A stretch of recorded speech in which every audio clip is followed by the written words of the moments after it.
Hey! Hello, Rebecca. Hello, Alistair. How lovely it is to be hosting something with you once again. It's been a few months.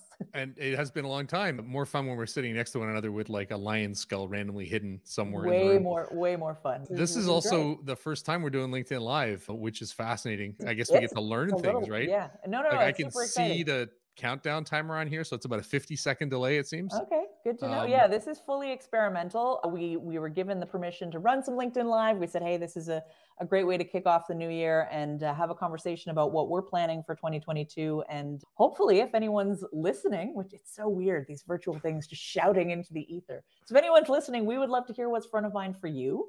And yeah, we always really value what the community brings to the event. So we want to hear from you. What's front of mind for you for 2020? And I think not a lot of people know you live in a bubble house. They've been making fun of my camera because I have a fisheye lens camera. So I barely live in I don't have the fancy setup that Alistair has. So 2022, first thing is that it's going to be a hybrid conference this year for sure. I think that's, we're all desperate to get back to the real world. Oh my gosh, my kingdom for a stage. I know, right? At the same time, I think the last 2 years, the lemonade of COVID was that we legitimately were able to bring so many different people, not only to the stage, but to the audience, the regional access program and stuff. I think we had 79 regions, like 30 countries. We still haven't done the math on how many countries total have participated in Forward 50, but I think it's been like upwards of 30 or 40 over the years now. For sure. And so we really don't want to lose that part of it, which also makes it harder to choose content, because if you're just trying to do local content, you can obviously do things that are relevant to a particular government or jurisdiction. Here, we're trying to get to more global things. What are you hearing back from people when you talk to them about the stuff they want more or less of in the content?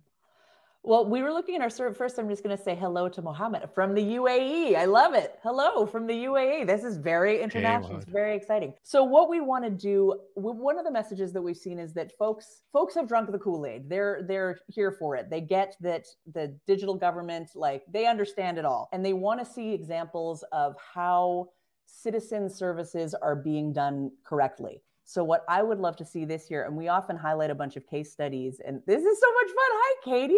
Oh, I'm going to totally get distracted because this is a lot of fun to see that folks are chiming in there. Hi, Katie. What we want to do, or at least what I'm hoping to do this year, is a lot of the case studies that we highlight are going to be themed around how are you delivering services to citizens, who is doing that really well, and highlighting those stories. So we often partner with folks like Code for Canada, the Digital Nations, obviously the Regional Digital Government Summit. And what I'd love to see from those groups this year is a focus on citizen-centric services. And I think people really want to figure out how it's being done well and how they can sort of move those things forward in their own organizations and departments.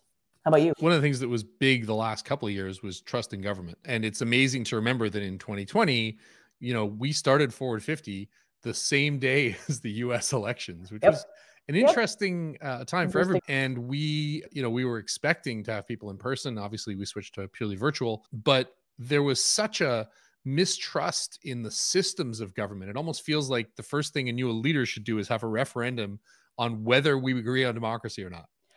I mean, say yes, you say that was back in 2020. I think the mistrust in government has only deepened. Right. For those of you watching, we tried something called a chain reaction panel, where I started and recorded like a 3-minute video asking a question: how do we restore trust in government? And then handed the baton to, I think Hillary Hartley came first. And then she spent 3 or 4 minutes providing a response, and then handed it on to, what do we call it? Async panel, not chain reaction, async panel. Sorry, async panel, right. And so each person was able to like take a day to reply and put their thoughts together. Some people brought slides. Hillary had little cue cards. It was adorable. But the real thing I took away from that whole conversation was the best way to restore trust in democracy and in action, and the idea that we're all in this together, is to demonstrate its value. That if you can show people why collective action works, you will rebuild a trust in collective systems. And so I think one of the things that I really want to see us do more of this year is talk about the how-to.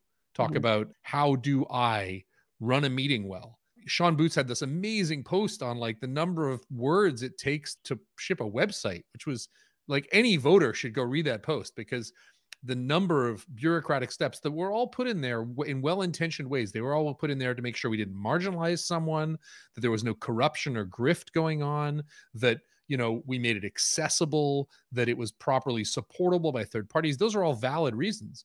But it was like 23,000 words of documentation to stand up a single website. And I think Sean makes a very good point that, especially in an era where you can mock up a website in Figma and go, this is what it's going to be, coming up with like tons and tons of words and bureaucratic processes is like talking about dancing. Just dance, right? Like, we've forgotten how to just dance. And I think if citizens see the results, they'll gradually realize that trust exists and is worthwhile. But the onus is on democratic systems to prove that. And I'm hoping we can put content together that will show people how to do that stuff. My biggest concern is preaching to the choir. It's easy to get folks that are already on this bandwagon to agree that, yes, this needs to be done. But how do you reach the people that are maybe going down rabbit holes of misinformation? I mean, we have conversations with our mom, and she's like, of course, I'm going to get vaccinated. I lived through polio. You know what I mean? I trust the government. I trust the experts. But now when everybody has a megaphone and everybody is shouting, how do you reach? That's my sort of constant concern, is how do you reach people that haven't drunk the Kool-Aid, that don't necessarily have this trust in government? That, I mean, we're very fortunate in a position where we get to talk to a lot of really smart people working on incredible things, and we get to know those people, and we get to trust those people as individuals and the systems they're putting in place. But if you don't have access to the kind of direct communication with government that we do in running a government event, how do you get to other people to make them realize that, you know, these systems are in place and they are trustworthy? Yeah. I mean, I think we're still going to want to do some resilient democracy content, and so much of that stuff is useful. There's a lot of analogies, like, you know, the best way to teach your kid not to play with fire is to burn their hands. But we'd really like to avoid burning our hands as a society, right? Let's not burn. And I think this is the thing that infuriates me is, as a society, we can make decisions with data. We can be informed. We can run experiments that are controlled, but we are not public about it. One of the things that infuriated me about the last round of elections was, you know, we are sitting here on LinkedIn having a conversation. Didn't take a lot. Like, I mean, Irene and Edix and others behind the scenes got it set up, but we're just sitting here having a conversation, and we're like a small company, a few people. And yet our leaders get up and have a debate once every 4 years. Yeah. During election time. Why aren't we insisting as a society that every 3 months they get up and do an evening where they talk to one another and, you know, have that conversation in public and let people chat about it? Because if nothing else, the content of the social feeds can be analyzed using machine learning and algorithms to get the sentiment of the population. But we insist on using systems that were developed, you know, shortly after the Magna Carta to govern in a world where we have digital systems, where the cost of, you know, it's no longer a broadcast world. It's in any cast world where any person, including us right now, the world could be watching this and we would not pay 1 penny more, because that's how streaming works. And so it infuriates me that we are not demanding more of government systems that allow transparent communication. And I think talking about how to increase transparency and accountability so people understand this is the experiment we're currently running. Hey, Michelle, this is the experiment we're currently running. This is the test we're doing. These are the hypotheses. The problem is, like, experiments, tests, and hypotheses are toxic for a politician. If you said you don't know, you're not seen as a leader. And so I think we need to create this culture of experimenting in the open and sharing those results. So for me, I think analytics is a really big one. I'd love to see from folks in the chat, Michelle from TechNation, who's always been a great supporter of this thing for years. Well, and perhaps more importantly, paved the way for this with GTech, which was the precursor to this conference in many ways. We all need to be taking advantage of this incredible ability to communicate essentially for free to anyone, because otherwise we just wind up listening to the loudest voices. Yeah, I don't know what the solution is, but I know that it's a problem that is only getting more challenging. I love that we have a platform that folks seem to trust in terms of coming to us for valuable content for them. What are the themes? I mean, trust in government, resilient democracy. What are the themes do you think? Analytics and working in the open, I think, is a good one. As I said, I think we need to shift the content to how to. Everyone tells us, oh, Forward 50 is great because it's my annual reminder of why I do this stuff. And that's lovely. And we're glad that there's some inspiration there. But the sessions that get the most engagement and do so even after the event, I mean, like Honey and Catherine and the rest Katie, of those, yeah, that's an annual, everybody's just clamoring for that content. They're asking to do more of it. I think 4 of our sessions are things that CSPS and other groups are going to be using in their conferences. Policy Ignite want to promote. So just creating some of this content that's concrete takeaways. I think that's also, you made me think, one of the things that I have loved to see happen over the years is this community-led content at Forward 50. We are now at a place where folks are reaching out to us saying, hey, we have an idea, like G Factor this year. Oh, yeah, that was great. Our policy pitch game show. We're totally doing that again this year. And that was something that was brought to us by Honey and Melanie and Megan, and to say, we know a lot of folks, boots on the ground, that have great ideas for policies to enact within their departments. Can we give them a platform? And having people in government come to us and say, hey, I have an idea of what I think would be useful content. That's super helpful for us because we are not of government. You know what I mean? We want to provide a platform for this. But when people come to us and say, these are the problems I'm seeing in my department, then we can sort of brainstorm with you and say, how can we help provide a platform from that? And out of it came a super fun game show this last year that we're definitely going to do again. Government from outside in. Yeah. Yeah. I mean, I think it would be interesting to try and get some people who are stakeholders of government services. We've never really done that, where we've reached out to people who are on the other side of things, on the receiving end. That might be really interesting. I'm not sure if we can get a panel of like government users who have, but maybe people that represent organizations that are dependent on government systems to function. One of the things that we do every year, which I think we're going to launch probably next week, is the Digital Government Survey. I'm going to do a share screen. Maybe Alex can bring that up. But we do this every year. This is the results from last year, unpacking the 2021 survey. And so we go out and we survey people, and we look at like, what roles are they in? Where did they come from? Obviously, a large number of these from Canada. What level of education did they complete? What policies are most important? Which words do we not include? Interesting to look at what technologies changed over time. So things that were very high in stuff one year went way down the next year. So this one, we are able to do longitudinal studies. So you can see in 2020, accessibility and assistive interfaces went way up. By 2021, cloud computing came. And so it was interesting to see how much change there was here. This is certainly what fills content. And one of the reasons for doing this, I think, is we can ask, would you want to see more content that includes people who aren't part of government? That'd be interesting. More how-to content. I think also everybody's got ADHD. We know that the videos that do best are short videos. And I hate to oversimplify things, but maybe breaking up the talks into like shorter lightning talks and having, within a session, 3 or 4 people do stuff. We also used wonder.me really well last year, I think, where after the speaker gave their talk, there was a 20-minute breakout where they could go into a shared room. And we heard that speakers really liked having their audiences come up to them. They missed that kind of crush of the audience. That's it. I mean, right now, other than we can see a few people chiming in the chat, but you don't know who you're talking to. And I think that that's something that speakers miss. It's a rush to get on a stage and have an audience that you feel that energy from. And when you're speaking into a void, you don't know who's listening, to then be able to go into a space where you can actually interact with them directly.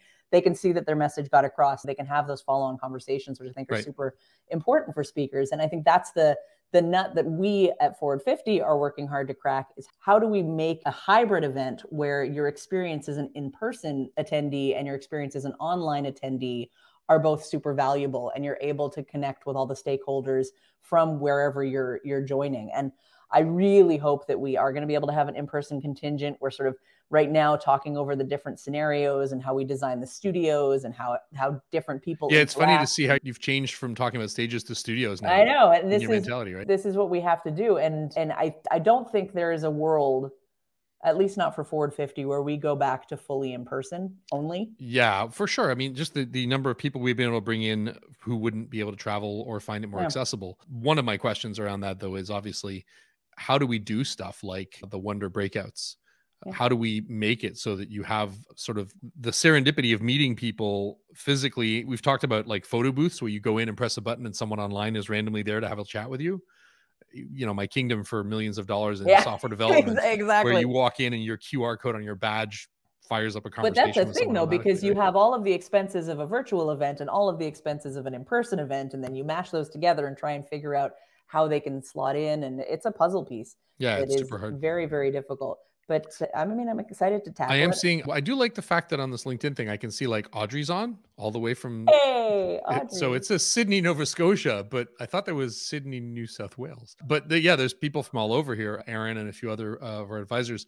And I like the fact that we can actually see them on here because it makes it a little more human. What are you most concerned about in the content this year? So one thing that never concerns me is the quality of the content. We've been able to grow such a network and our advisory board, and the fact that in COVID we've been able to attract so many incredible people that wouldn't necessarily be able to travel. So the actual quality of what talks we're going to give is not my concern. My concern is being able to bring in the audience that is currently bombarded by emails and Zoom calls and meetings, and have them. When we were in person, it was, I'm going to sit down. I'm going to, I'm going Ford 50. My vacation responder is on. Everybody's there. Hi, Aaron. And that was great to see, because it's a payoff for us too. We put all this work in, and then we see the audience. They're there with us. They come back day after day. And what we saw a lot of was, even though Ford 50 is a training event for government, for Canadian government, what we saw a lot of is, oh, I really want to attend the session, but somebody booked a meeting. And like the life of COVID, that this sort of like, we're so used to jam-packed schedules now. We're so used to no breathing room. We can't sort of block off a calendar and go to an event. That's, I think, the hardest part. And then cracking the fear of gathering in person again. My fears are more around the logistics and bringing people together safely, and them wanting to be together safely in an environment, and then bringing that together with the virtual world. I think figuring out the logistics around that and doing it effectively, and coming up with some new stuff that, that keeps people excited. Those are more my concern. As a director of content, I'm not actually concerned with the content, which is a nice thing to be able to say. We have amazing people that are supporting us and suggesting things like all the time throughout the year. Literally the day after we wrap, we get emails saying, hey, I've got a great person for next year. And that's amazing. And long may that continue. But the logistics around what this coming year will look like, and being able to have the audience that is available, because we know they want to come. Yeah, I've always said that conferences were nice because they were bulk breaking, meaning a grocery store exists to do two things. Welcome to Economics 101 with Alistair. Bulk breaking and assortment. Bulk breaking is like, I bought 1,000 oranges and I'm going to sell 2 or 3 to each customer. And assortment is, a customer comes in and they want to buy an apple, an orange, and a banana. And so those two functions, bulk breaking and assortment, are generally the reasons, according to economists, why a middleman is entitled to some form of compensation or profit. That's generally how economists would tell you that retailing and channels work. We had always thought of conferences as performing the functions of bulk breaking and assortment, meaning that they were getting a bunch of audience members together with a bunch of speakers so that you could hear from various speakers and so on. The bulk breaking assortment function turns out not to be the most important thing in conferences. We've learned in the last 2 years. It's the isolation that you as a speaker are at the conference. You're not going to get dragged away into a meeting. And we heard from so many people who are like, oh man, I really sad I couldn't make the talk yesterday because my boss said I had to be in a meeting. That boss wouldn't have said, can you join a meeting from Lansdowne Park? Right? So you're almost like defending someone's time. You're making a commitment to be there. And we have not found a way to get people to commit to the online experience. We did encourage people to like edit their autoresponders to say, hey, I'm not here right now. I think that was more because it was still relatively new in 2020. Right. That worked a bit better. Yeah. But after nearly 2 years now of this, that sort of novelty of what is this first virtual event going to be? And it's a whole sort of new world a year later. And I'm reminded of, there was this move for hot desks and hoteling and, officeless workspaces that everyone thought were going to be amazing, particularly in the startup industry where you're all in one big room and you built your own desk. That didn't actually lead to productivity. It led to tremendous interruption, drop in worker productivity and stuff. I feel like we've done the same thing by going to virtual. We've lost respect for people's own time. I try really hard to schedule all my meetings and the meetings of the people I work with on Mondays and Wednesdays, just so that I have other days to do deep, thoughtful work. But the moment I get interrupted, the moment someone needs me for some meeting, my day is gone. Like I'm just mentally not there anymore. I know this isn't a therapy session.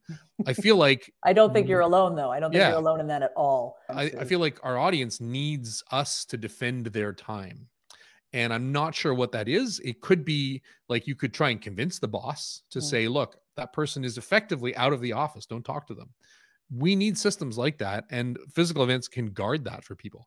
There's also the asynchronicity of it, the fact that we're able to record stuff and then put it on Access. So, you know, Olivia and the team stood up this platform. If you're watching and you don't know we have it, access.forward50.com has all of our past talks. I'll go bring that up.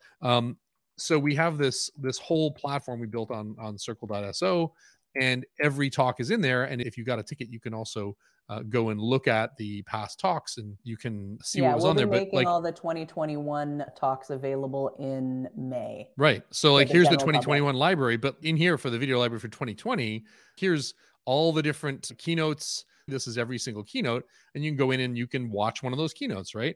All this content is there. And this is kind of how we as a for-profit organization strike a balance between, you know, turning a profit and making the content available. This stuff's available to anyone in the world who wants to sign up for the platform for free and go look at it. This allowed us to, for people who were interrupted, to come back and say, hey, I wasn't able to make the thing in person, but I can go look at it in the system. And again, these 2021 ones become available later. But even that, like, people don't set aside time and say, hey, I really need to spend a day watching content on this. And I think one of the things that might help is if someone had to write a policy piece and then they go, oh, I'm going to write a policy piece. Now I should go watch Louis Eisen's amazing 2 or 3 sessions on how to write policy that he's done over the years. Because together that makes like a 2-hour masterclass in how to write good policies. And Louis not only writes good policies, he helped us revise our own code of conduct to make it simpler and more straightforward. So I think if we can create content like that, where it's like, are you trying to accomplish this? Watch these 3 sessions and you'll do it much better. I think if we can think like that, then we deal with the asynchronicity a little, where people will go, oh, you know, it's February, but I have this task. Wasn't there a Forward 50 session on this? Maybe I should watch that, you know, 20 things to think about when designing user interface session. And if we can somehow trigger that in their brain, that they're like, hey, I'm about to embark on this task, let me see if there's a Forward 50 thing on that, then I think will help a lot. And that's on us too, to really do a good job of categorizing all the content. Yeah. Right now we've got it in keynotes and things like that. Something we've been talking about as a team is really sort of filtering the content for people. Oh, I'm looking for leadership content. Okay, I go here, and sort of filtering those things accordingly on Access. So yeah, that's probably a good thing for the content survey, is for us to just say, hey, what top 10 tasks would you like help with? I'm making a note. Top 10. Yeah, that'd be good. When are you pushing out that survey, Alistair? Hopefully next week. I wanted to wait until after this wonderful conversation with you. But yeah, we try and keep some of the questions year to year, because that allows us to do comparisons on what's changing. I think in the past, we talked a lot about what technologies people wanted to learn about, like cloud computing or SaaS. Obviously, COVID accelerated that so much. Aaron Snow, please write us all our doctor's note. Dear supervisor, Pat needs to attend Forward 50 in person on these dates, and here's the most persuasive evidence about why. Hey, Aaron, I love this idea. This is great. Yes. Well, we should totally do a template that you can give to your boss. Yeah, from your doctor. I think making managers realize that this is important for employee retention. A good friend of ours just got a job with a big tech company, and she's like, oh my goodness, I didn't know they had all these benefits. They literally had a virtual school for the kids of all of their employees if their kids couldn't go to work, couldn't go to school. And I mean, with regards to tech talent and skills gap, as Michelle had mentioned earlier in the comments, like these are places where we can help in terms of skilling people up. I actually really like the doctor's note idea, like providing a template. If you need a template to, you know, persuade your boss that you need to come and learn at Forward 50, then we can give me these 3 days to myself. Yeah. I'm gonna quit. Amazing.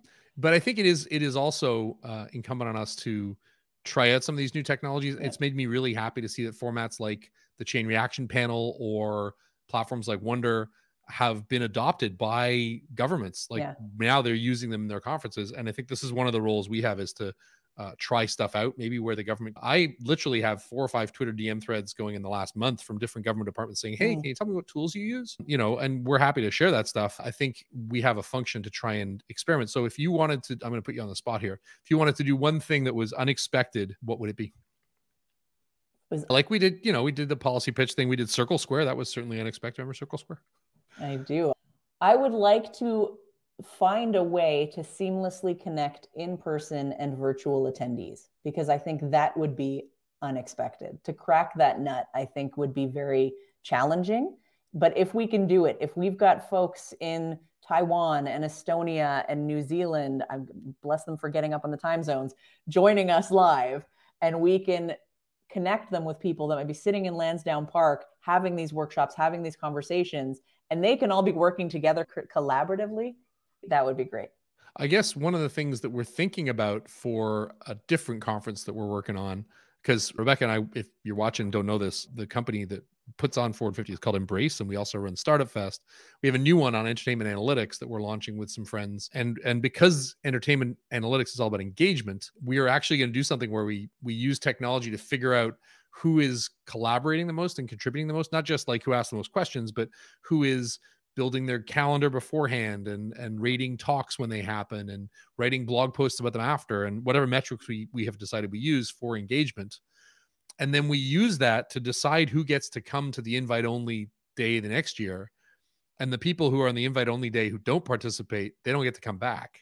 So I think if we try to figure out how to balance those two things, where we mechanize or gamify the engagement with it, and not in a bad way, but in a way that forces people to actually do stuff, I think that will work well. The challenge is, as we see in society right now, it's so easy to just sit by and let other people do stuff. And that's what's contributing to the noisiest voices in our society getting all the airtime. Well, I think also the biggest challenge we have is getting to people who don't think that government necessarily needs technology. Or, I mean, what did you say in 2020? You kicked it off. Government is a big tech. Is a big tech company. Yeah, and I think there are a lot of folks in government that still don't agree with that statement, or don't think that conversations around digital government apply to them. Which is, to me, it's madness, because when we say technology, we actually mean IT, information technology, right? Yeah. Like dams are technology, but we're not talking about dams. We're talking about information technology. Government is literally collective delusion. It is a shared consensus. It is this idea that we are better together than apart, that we try to use to govern ourselves. And we do that by tyranny. We do it by capital. We do it by laws. But whatever that system is, government is simply how humans work together at scale, which is entirely information, right? Like the work that government does is not information, obviously other things, but the actual information, the actual management of information technology is literally government. And so to say that government isn't IT is madness, because that's what government does, is it traffics in information. It gets us to act collectively. There are so many people that haven't drunk that Kool-Aid yet, though. And getting that message, that group is I think. Well, I think also there's a cautionary tale, because we've seen what happened in Silicon Valley, which is essentially information technology. There's this tension between over governance and compliance and so on, which gets in the way of experimentation or speed. And therefore we get fed up with government's inability to deliver things. But then if we don't take our time and be methodical about it, if we do move fast and break things instead of moving fast and fixing things, we quite rightly earn the ire of those who are marginalized by it. You know, it's great for me to say, hey, everybody should listen to the leader's stream and then chime in on Twitter. But if you don't have broadband and you don't have a phone, you can't really do that.